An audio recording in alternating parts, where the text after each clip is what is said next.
우리 공동체는 지난달과 이번 달 2달에 걸쳐서 고린도전서를 함께 묵상했습니다. 함께 읽으신 오늘 말씀은 고린도 교회를 향한 바울의 마지막 권면과 또 끝인사의 도입부입니다. 잘 아시는 것처럼 고린도 교회 안에는 여러 문제들이 있었습니다. 분당의 문제가 있었고, 음란의 문제와 성도 간의 송사의 문제가 있었고, 그리고 우상에게 드려진 음식을 먹는 문제, 그로 인해 믿음이 연약한 지체가 시험 맞는 문제가 있었습니다. 그리고 성령님의 은사의 오용 혹은 남용으로 교회가 소란하고 또 혼돈과 무질서에 빠지는 문제가 있었습니다. 그리스도와 또 죽은 자의 부활에 대한 잘못된 이해와 또 적용의 문제도 있었습니다. 인색함과 무관심함으로 구제나 돌봄의 실천의 신앙이 나타나지 않는 문제도 있었습니다. 마치 교회에서 일어날 수 있는 모든 문제들이 이 고린도 교회 안에 다 있었던 것처럼 정말 많은 문제들이 있었습니다. 그런데 슬픈 현실이지만 이런 모습들이 지금 교회의 모습과 별반 다르지 않다는 것입니다. 서로 친한 사람과만 가깝게 지내거나 신학적인 문제로 갈라지거나 겉으로 보여지는 모습만으로 영적으로 누가 더 우월하느냐 판가름하는 모습들은 현재 교회가 가지고 있는 죄성들을 그대로 보여주고 있습니다. 이 모든 것 가운데 참된 교회는 어떻게 나가야 되는가? 참된 성도의 삶은 어떠한 삶인가를 바울은 이 고린도전서를 통해서 그의 마음을 전해주고 있었던 것입니다. 이 법률 용어 중에서 최종 변론이라는 것이 있습니다. 최종 변론은 자신의 입장을 전달할 마지막 기회입니다. 그래서 재판 과정에서 최종 변론은 가장 중요하다 할 수 있습니다. 판사의 최종 판결에 영향을 끼칠 수 있게 최종 변론자는 자신이 주장하는 핵심을 다시 한번 강조하고 그 주장하는 것을 더 논리적이고 설득력 있게 확인시켜야 하는 것입니다. 저는 이 고린도 교회를 향한 자신의 마음을 전하고 있는 바울도 어떻게 보면 이 최종 변론을 하는 심정으로 이 마지막 권면을 하고 있지는 않았을까 생각됩니다. 물론 바울은 어디까지나 편지를 쓰고 있지 재판소에서 변론하고 있는 것은 아니었습니다. 하지만 이 고린도전서 끝부분은 여느 바울 서신들에서 나타나는 마지막 인사말과는 좀 다른 분위기가 감돌고 있는 것을 보게 됩니다. 교회의 문제들에 대하여 하나하나 지적하고 책망하고 가르치는 말로 다 채워진 것이 이 고린도전서인데, 그러다 보니 이제 끝 인사말을 쓸 부분에 와서도 그는 그 감정의 흐름이 사도 바울의 심령 속에는 여전히 남아 있었던 것 같습니다. 지금까지 여러 가지에 대하여 자세히 말해 주었지만 이제 그 모든 가르침들을 집중적으로 총정리하여 고린도 교인들의 뇌리에 꼭 박히도록 마지막 결론을, 마지막 권면을 남겨놓고 싶었던 것입니다. 고린도 교인들이 이것만큼은 기억하고 교회를 세워나갔으면 좋겠다, 나는 애끓는 심정으로 이 마지막 부분을 쓰지 않았나 생각이 듭니다. 그렇다면 바울이 마지막으로 힘주어 말하고 있는 것이 무엇일까요? 우리 13절 말씀 다시 한번 한 목소리로 읽겠습니다. 시작. 믿음에 굳게 서서 남자답게 강건하라. 바울이 고린도 교회를 향하여 힘주어 말하고 있는 그 첫 번째는 깨어 있으라는 것입니다. 깨어 있으라. 13절에 깨어라는 단어는 마가복음 13장과 계시록 3장에서도 사용된 단어입니다. 이 표현은 단지 일반적인 경계나 도덕적인 주의를 주는 단어가 아닙니다. 이것은 곧 일어날 것으로 기대되는 마지막 때에 대비한다는 의미로 주로 사용이 되었습니다. 이미 바울은 고린도전서 7장과 15장에서 마지막 때의 사건들이 곧 일어날 것임을 말하고 있습니다. 따라서 바울은 이 서신의 결론 부분에서 힘주어 말하고 있는 것입니다. 너희는 깨어 있어야 된다. 깨어 있어라. 깨어 있으라. 큰 병을 치르고 나면 설령 완치가 되었다고 해도 크고 작은 후유증을 생활에서 겪을 수 있습니다. 저에게도 후유증이 있습니다. 그것은 바로 후유증입니다. 바로 잠에서 잘 깨지 못한다는 것입니다. 진짜입니다. 병원에서는 이러한 후유증에 대해서 그 전문 용어를 가지고 설명해 주었지만 제가 그냥 쉽게 이해한 것은 아침에 잠에서 일어나 생활하기까지의 그 로딩 시간이 길다는 것입니다. 그리고 컨디션이 좀 안 좋은 날에는 그 로딩 시간이 더 길어집니다. 그래서 새벽에 사역이 있는 날에는 다른 교육자님들이 일어나는 시간보다 30분, 40분 혹은 뭐 1시간 더 일찍 일어나야지 제 시간에 맞춰 나올 수 있습니다. 그런데 제가 이렇게까지 일어나서 나와야 되는 이유가 무엇일까요? 제가 이렇게까지 일어나야 되는 이유가 무엇일까요? 이유는 단순합니다. 반드시 일어나야 하기 때문입니다. 제가 일어나지 않는다면 정말 상상하기도 싫은 새벽 설교자가 펑크를 내거나 교회 문을 열고 새벽 예배를 준비해야 하는 당직자가 나오지 않는다면 그 이후 상황은 말씀드리지 않겠습니다. 정말 상상도 하기 싫습니다. 일어나야 하기 때문에 일어납니다. 아무리 잠을 깊이 잔다고 해도 깨야 할 때가 되면 일어나야 되는 것입니다. 평소에는 일어나는 것이 쉽지 않다고 해도 반드시 일어나야 할 때가 있습니다. 그때 일어나지 않으면 큰일이 납니다. 그때 일어나지 않으면 두고두고 후회할 일이 벌어집니다. 사랑하는 성도님 여러분, 지금은 우리 모두가 영적으로 깨어나야 할 때입니다. 지금은 영적 나태함과 안일함을 벗어버려야 할 때입니다. 베드로전서 5장 8절은 말씀합니다. 근신하라, 깨어라, 너희 대적 마귀가 우는 사자같이 두루다니며 삼킬 자를 찾나니. 우리의 원수 마귀가 우는 사자처럼 두루다니며 삼킬 자를 찾고 있으니 정신을 차리고 깨어 있으라. 깨어 있으라 성경은 말합니다. 존 웨슬리 목사님이 이런 말씀을 하셨습니다. 대개 여러분의 영혼을 어두움에 빠뜨리는 것은 영적인 태만입니다.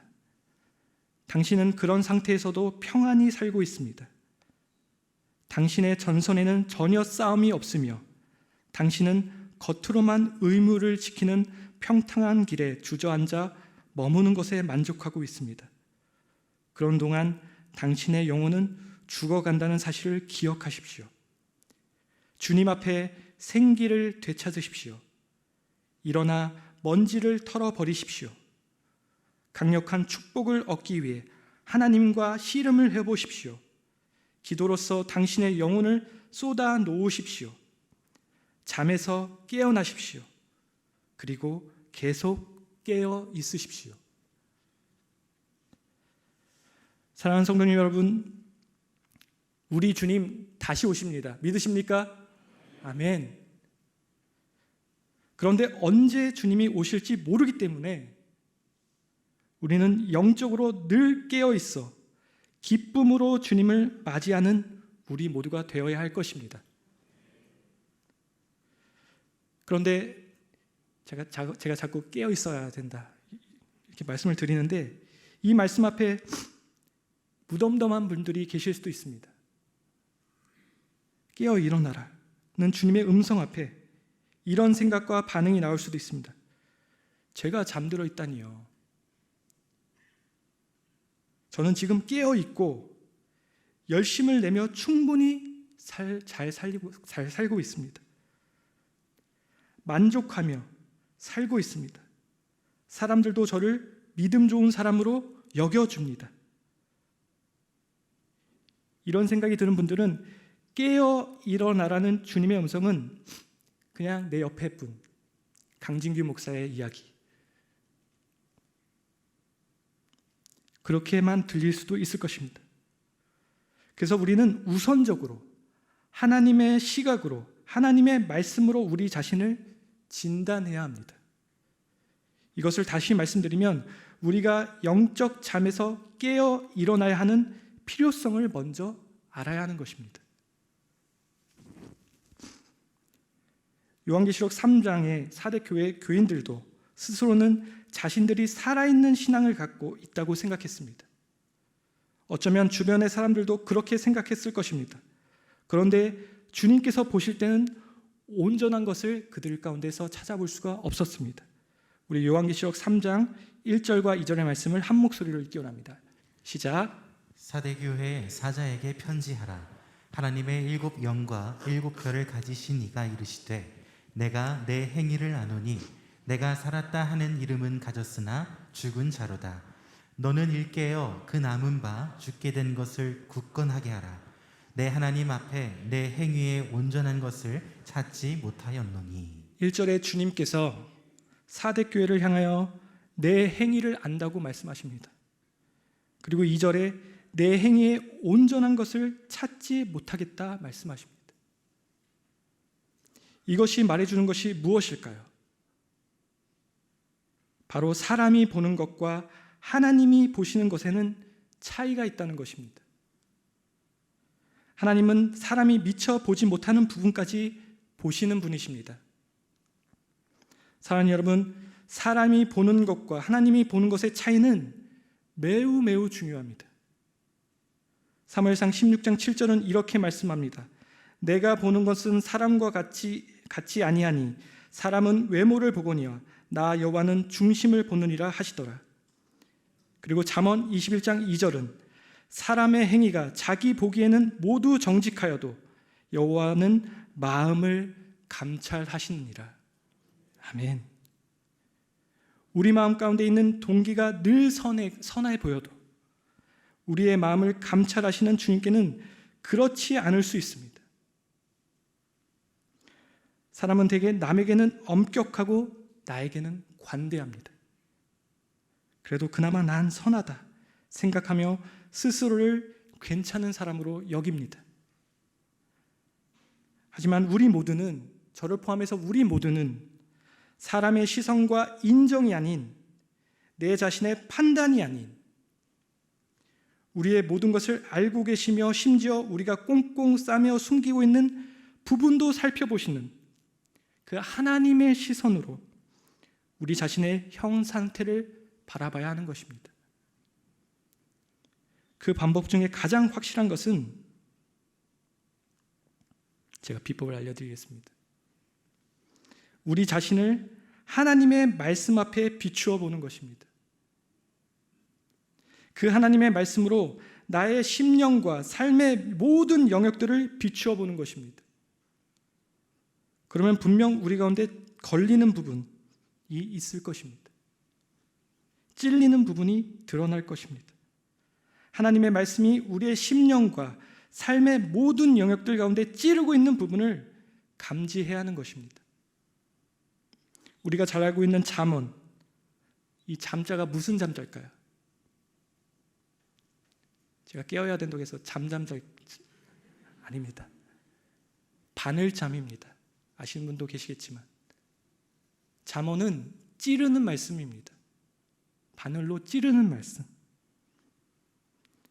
단지 괴롭히기 위해 찌르는 것이 아니라 그 찔림을 통해 나의 영적인 상태를 확인받고 하나님 앞에 다시 한번 온전히 설 수 있도록 하는 것입니다. 이것은 비단 잠언이라는 책에만 적용되는 것이 아닐 것입니다. 하나님의 말씀은 무감각해진 우리의 심령을 찌르는 말씀입니다. 둔감해진 우리의 영혼을 찌르는 말씀입니다. 영적으로 나태해진 우리를 깨워 찌르는 말씀입니다. 그 찔림이 우리의 현 상태를 깨닫게 해주고 주님 앞에 다시 한번 새롭게 설 수 있도록 우리를 이끄는 소망이 되는 것입니다. 사랑하는 여러분, 고린도 교회를 향한 바울의 마지막 권면, 깨어 있으라. 이 말씀을 통해 우리 가운데도 찔림이 있기를 원합니다. 영적으로 잠들어 있는 나의 현 상태를 돌아보기 원합니다. 너무 깊이 잠들면 일어나기가 어렵습니다. 그러므로 너무 깊이 잠들기 전에 일어나야 합니다. 환경이 편할수록 잠에 빠지기가 쉽습니다. 육신의 잠은 푹 자고 일어나면 되지만 영적인 잠은 그렇지 않습니다. 너무 깊이 잠들면 깨어나기가 어려운 것이 영적인 잠입니다. 그러므로 지금 영적으로 깊은 잠에 빠져 있는 분이 있다면 오늘 자신을 한번 돌아보시고 일깨우시기 바랍니다. 지금은 내가 깨어 일어나야 할 때이구나. 그리고 주님 앞에 이 영적인 잠에서 깨어 일어나 주님께 나아가고 싶습니다. 주님을 더 깊이 만나고 경험하고 싶습니다. 라고 결단하는 오늘 이 시간이 되기를 소망합니다. 우리를 변화시키고 새롭게 하는 것은 나의 상태를 인정하고 주님 앞에 고백하며 나아가는 것, 바로 여기에서부터 시작되는 것입니다. 바울은 고린도 교회 성도들을 향하여 깨어있으라 말하고 바로 이어서 영적으로 강건하라 이야기합니다. 사랑하는 성도님 여러분, 죄송하지만 깨어있는 것으로만 만족해서는 안 됩니다. 제가 깨어서 그냥 집에만 있으면 어떻게 될까요? 뭔가를 해야 되죠. 일어났다면, 깨어났다면 무언가를 해야 됩니다. 우리는 깨어 영적으로 강건해져야 합니다. 전쟁에 이기려면 강한 군사가 되어야 합니다. 훈련되지 않은 군사는 전쟁에 나가면 100번, 100번 다 집니다. 그러므로 우리는 영적으로 강한 군사가 되어야 합니다. 믿으십니까? 아멘. 초보적인 신앙에서 벗어나서 성숙하고 강건한 신앙인이 되어야 하는 것입니다. 히브리서 6장 1절과 2절은 초보적인 신앙에서 벗어날 것을 이와 같이 권면합니다. 우리 한 목소리 읽겠습니다. 시작. 그러므로 우리가 그리스도의 도의 초보를 버리고 죽은 행실을 회개함과 하나님께 대한 신앙과 침례들과 안수와 죽은 자의 부활과 영원한 심판에 관한 교훈의 털을 다시 닦지 말고 완전한 대로 나아갈지니라. 은혜 받고 은혜 충만할 때는 부활 소망, 천국 소망이 분명합니다. 예수님이 날 위해 죽으시고 부활하신 사건을 믿습니다. 부활 사건을 믿습니다. 그런데 시험에 들고 영적으로 약해져서 믿음의 기초가 흔들리면 예수님이 날 위해 죽으셨는지 다시 살아는 나셨는지 그게 마음에 와닿지가 않습니다. 죽으면 천국에 갈 건지 지옥에 갈 건지 죽어봐야 알지 어떻게 알아. 이렇게 초보적인 신앙으로 돌아갈 수가 있다는 것입니다. 그래서 초보적인 신앙에 머물러 있지 말고 믿음으로 일어나서 완전한 대로 온전한 대로 나아가야 되는 것입니다. 베드로전서 5장 9절입니다. 너희는 믿음을 굳건하게 하여 그를 대적하라. 예수를 믿는 사람들은 때때로 어둠의 세력들에게 공격을 받습니다. 우리를 흔들고 우리를 상처 입히려고 하고 우리 삶 가운데 어려움을 끼치고자 하는 이러한 세력을 마음을 강하게 하고 담대히 해서 우리는 물리쳐야 되는 것입니다. 시험과 고난 앞에서 동요가 되면 안 됩니다. 물러가라. 물리쳐야 되는 것입니다. 믿음으로 굳게 서서 강건한 주님의 일꾼이 되어서 전진해 나아갈 때 하나님께서 우리의 영혼이 잘됨 같이 범사가 잘되고 강건하게 되는 축복을 주시고 또한 생명을 얻되 더 풍성히 얻는 은혜를 허락해 주시는 것입니다. 따라서 우리는 영적으로 단단히 무장을 해야 되는 것입니다. 에베소서 6장 13절로 17절은 이와 같이 하나님의 전신갑주를 입으라고 설명합니다. 우리 잘 아는 말씀이지만 한 목소리로 읽겠습니다. 시작. 그러므로 하나님의 전신갑주를 취하라. 이는 악한 날에 너희가 능히 대적하고 모든 일을 행한 후에 서기 위함이라. 그런즉 서서 진리로 너희 허리띠를 띠고 위에 호심경을 붙이고 평안의 복음이 준비한 것으로 신을 신고 모든 것 위에 믿음의 방패를 가지고 이로써 능히 악한 자의 모든 불화살을 소멸하고 구원의 투구와 성령의 검 곧 하나님의 말씀을 가지라. 사랑하는 여러분, 영적으로 무장해서 악한 원수 마귀와 싸워 백전백승하는 우리 모두가 되기를 주님의 이름으로 축복합니다.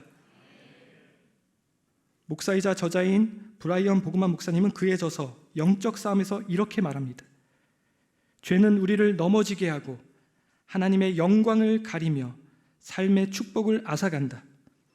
마귀는 우리의 죄를 이용해 우리를 비참하고 무기력하게 만든다. 따라서 위험한 때를 살아가는 동안에는 믿음으로 깨어 싸우면서 기도로 주님을 굳게 붙잡고 그분의 능력을 구하고 영적 갑주를 단단히 갖춰 있는 것보다 더 중요한 것이 없다. 어깨와 어깨, 방패와 방패를 서로 맞대어 방어력을 증대시켰던 로마 군인들처럼 하나님의 전신갑주를 입고 하나가 되어 굳세게 버텨야 한다. 사랑하는 성도 여러분, 영적으로 강한 군사가 되시기를 주님의 이름으로 축복합니다. 흔들리지 않는 믿음을 가지고 하나님의 약속을 붙잡고 믿음으로 전진 또 전진해 나아갈 때 하나님께서 우리 삶 가운데 풍성한 은혜와 축복을 베풀어 주실 것입니다. 그리고 바울은 마지막으로 고린도 교인들에게 이렇게 권면합니다. 바로 모든 것이 사랑 안에 있게 하라고 권면합니다. 모든 신앙 행위의 가장 중요한 가치인 사랑으로 모든 일을 행하라는 것입니다. 우리 14절 말씀 다시 한번 한 목소리로 읽겠습니다. 14절입니다. 시작. 너희 모든 일을 사랑으로 행하라. 사도 바울은 모든 일을 사랑으로 행하라고 했습니다. 그런데 이 모든 일이란 말은 막연한 일을 가리킨 것이 아니라 그 대상이 아주 구체적으로 지정되어 있는 일이었습니다. 그 사랑으로 행해야 할 대상이란 바로 고린도 교회 안에 있는 다른 성도들과 전도자들이었습니다. 고린도전서 16장 15절을 보시면 바울은 스데바나의 집을 언급하고 있는데요. 이들은 아가야 지역의 첫 열매, 즉 사도 바울이 그 지역에서 전도하여 예수님을 믿게 한 첫 가족이었고 고린도 교회 성도들 중에서 사도 바울이 직접 침례를 준 몇 안 되는 가족들 중에 하나였습니다. 이 집안 사람들이 고린도 교회의 교인이 된 후 뚜렷이 드러난 사실이 있는데 그것이 바로 성도 섬기기로 작정한 것이었습니다. 16장 15절을 보면 형제들아 스데바나의 집은 곧 아가야의 첫 열매요 또 성도 섬기기로 작정한 줄을 너희가 아는지라. 스데바나의 온 집안 사람들은 교회의 성도들을 세상에서 제일 귀하고 높은 사람들로 여기고서 항상 그들 앞에서 자신들을 낮추면서 그 성도들을 섬기는 일을 아예 온 가문의 과업으로 삼았던 것입니다. 그리고 이어서 16절에는 이 같은 사람들과 또 함께 일하며 수고하는 모든 사람에게 순종하라고 했습니다. 앞에 섬기다라는 말이 여기서는 일하며 수고한다 라는 말로 바뀌어 있습니다. 즉 다른 성도를 섬긴다는 것은 문자 그대로 일해야 하고 땀 흘리고 수고해야 하는 노동과도 같은 것이라는 뜻입니다. 바로 그런 자세로 다른 성도를 섬기는 것을 자신의 천직처럼 여겼던 교인들이 고린도 교회 안에 스데바나 집안 사람들 외에도 있었으며 그들이 바로 고린도 교회의 리더들이 되었던 것입니다. 사랑하는 여러분, 사람의 본성은 저를 포함해서 남 섬기는 것을 좋아하지 않게 되어 있습니다. 섬기는 것보다 섬김을 받고 대접하기보다 대접받기 좋아하는 것이 우리 사람의 본성입니다. 하지만 주님을 믿고 교회에 지체된 성도는 이런 일반적인 본성에서 완전히 탈바꿈해서 오히려 남을 섬기는 것을 자기 인생의 본분처럼 알고 행해야 되는 것입니다. 18절 보면 사도 바울은 그런 자들이 공동체 가운데 시원하게 하는 사람들이라고 표현합니다. 성도님 여러분, 사도 바울이 오늘 본문을 통해 말하는 사랑으로 행해야 할 일이란 예수님의 몸 되신 교회 안에서부터 시작되어야 되는 것입니다. 한 지체된 성도들부터 먼저 사랑하고 섬겨야 되는 것입니다. 예수님께서 새 계명을 너희에게 주노니 서로 사랑하라. 내가 너희를 사랑한 것 같이 너희도 서로 사랑하라. 라는 이 새 계명을 주셨을 때 그 너희란 말은 1차적으로 하나님께서 주신 계명을 지키고 그 사랑 안에 거하는 제자들, 즉 그리스도인들을 가리킨 말이었습니다.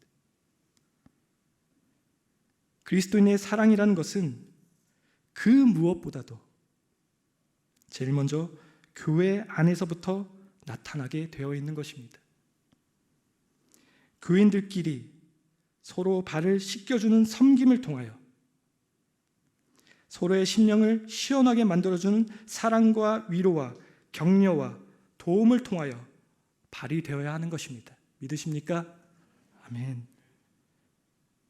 그런 사랑의 교제가 부러워서 바깥 세상의 불신자들이 절로 교회로 찾아오고 예수님을 믿도록 만들어야 하는 것입니다.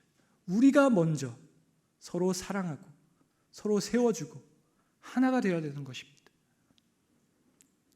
바라기는 교회 안에서 지체들을 돌아보고 섬기는 것이 사랑으로 우리가 행해야 하는 일로 기억하고 실천하시는 늘사랑의 성도님들 되시기를 주님의 이름으로 축원합니다. 그리하여 우리 늘사랑 교회가 주님 보시기에 정말 좋고 또 아름다운 교회가 되기를 소망합니다. 말씀을 마무리하겠습니다. 사랑하는 성도 여러분, 이 땅에서의 그리스도인의 삶이란 무엇일까요? 그것은 진리에 거하는 영역에서 늘 깨어있는 삶입니다. 믿음에 굳게 서서 영적으로 강건해지는 것입니다. 그리고 모든 일에 있어 사랑으로 하는 것입니다. 내 옆에 지체를 먼저 사랑하고 돌보는 것입니다. 이것이 그리스도인의 삶인 것입니다. 이것은 사도 바울의 삶의 고백이기도 합니다. 그는 철저하게 깨어 담대하게 믿음을 굳게 지키고 살았습니다. 그리고 성도들을 대할 때는 정말 사랑으로 대했습니다. 바라기는 오늘 이 시간 바울의 이 권면을 통해 우리 자신을 다시 한번 돌아보고 또 주님 앞에 결단하여 늘 깨어있고 영적으로 강건해지며 모든 일에 사랑으로 행하는 우리 모두가 되기를 주님의 이름으로 축복합니다. 아멘.